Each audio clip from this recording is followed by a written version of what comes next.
So this is the last day on your UK tour. Yes. How's it been going?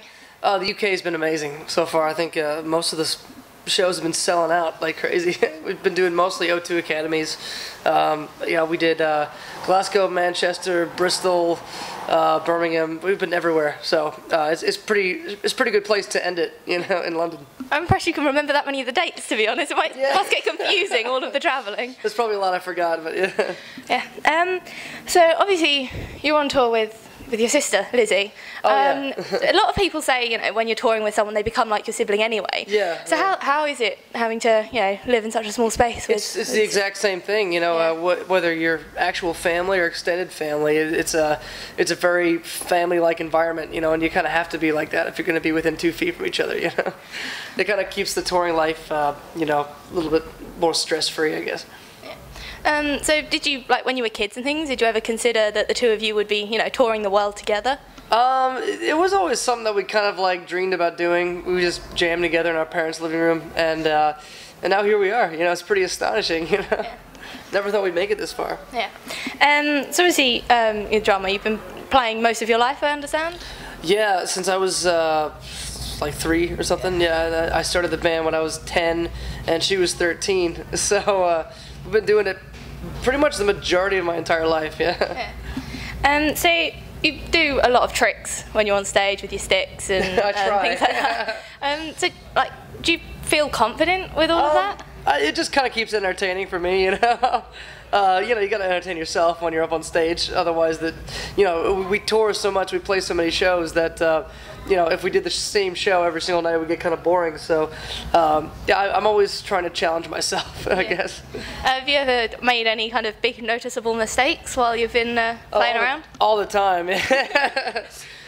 Usually I'll end up falling off my drum kit. There was one time I jumped up on my drum stool in the middle of a song, and the drum stool broke and just... And I just kind of fell, you know, ass over elbows. Did you have a spare stool, or were you playing standing up from then on? We borrowed one from another band. Yeah, they were nice enough to let us borrow one. Yeah. So, it was actually at Rock im Park in Germany. God, so it was a festival. It was a festival show. Yeah. It was pretty funny. Yeah. Now, for your drumming, you've been nominated for quite a lot of awards and things like that. What does that mean to you to have like that kind of support from both fans and the industry? It's incredible. I mean, you know, as a drummer, I mean, I can imagine it's pretty hard to make a name for yourself because, you know, unless you're, you know, a singer or an actor or something, it's a very obscure art. So, so it's amazing to have that level of support, you know, and we just have incredible fans, you know. So yeah, I mean, it's cool that the Golden God was, it's like the only award that you can get for just being a musician. So, so it was a tremendous honor. Yeah. Cool. Now you guys have just released your second covers EP in Reanimate. Yeah. How do you go about choosing what songs you want to cover for those? It's a couple different processes. Some of them, most of them are just songs that we like and that we were kind of influenced by growing up. Other ones are fan picks. Other ones are kind of like obscure ones that we would just throw in there just to switch it up or to make it interesting. And then some were our, you know, people that we work with, like our management and our label. They'll suggest a few songs for us to do, and yeah, it's kind of just a it's a weird process because we try to keep it really diverse. We try to have a lot of different genres in there, but we always kind of end up going back to the classic rock, you know. So yeah, there's a bunch of different ways to do it, I guess. So you're saying like you kind of take fan choices into consideration with that. Do you let them help you kind of choose set lists and singles and things like that? Yeah, actually, yeah, we do that a lot with our fans. A lot of the times we'll just ask them, like, if you would, you know, pick the next single for Halestorm, what would it be? And you know, it's kind of a cool way to go about it because then you find out where your core audience is, what they're interested in and what they like. But yeah, the funniest fan pick was on our first cover EP. We had a whole list of songs on our website, and out of all those songs, I think it was down to 2. It was down to Bad Romance by Lady Gaga and Sad But True by Metallica. And sure enough, everyone picked Bad Romance by Lady Gaga. So we're like, okay, well, let's try it.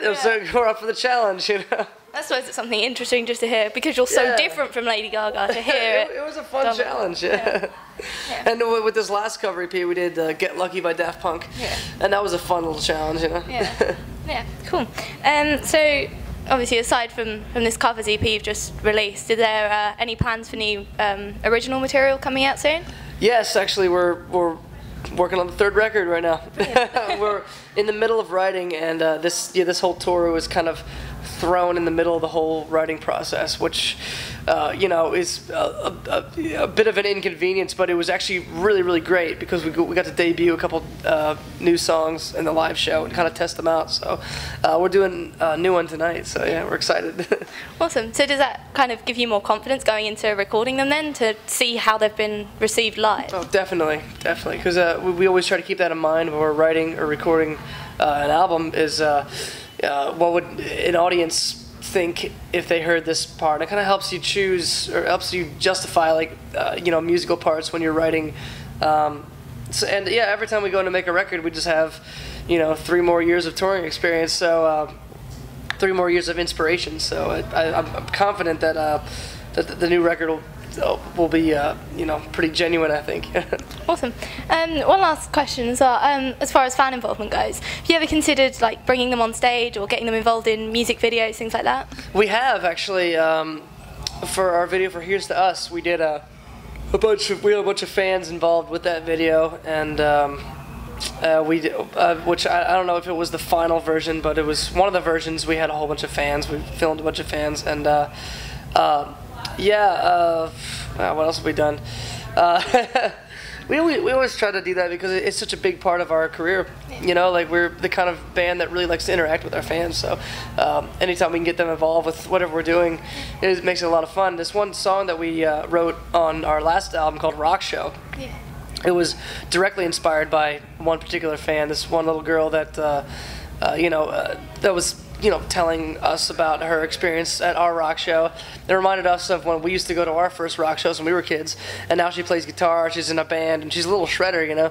So at one show, we brought her up on stage, and she got to play with us for that song. So yeah, that's really nice. Yeah, it was cool. Cool. Okay. Thanks a lot for Thank you. talking to us. Yeah. Cheers. Thanks Thank you. Thanks for having me.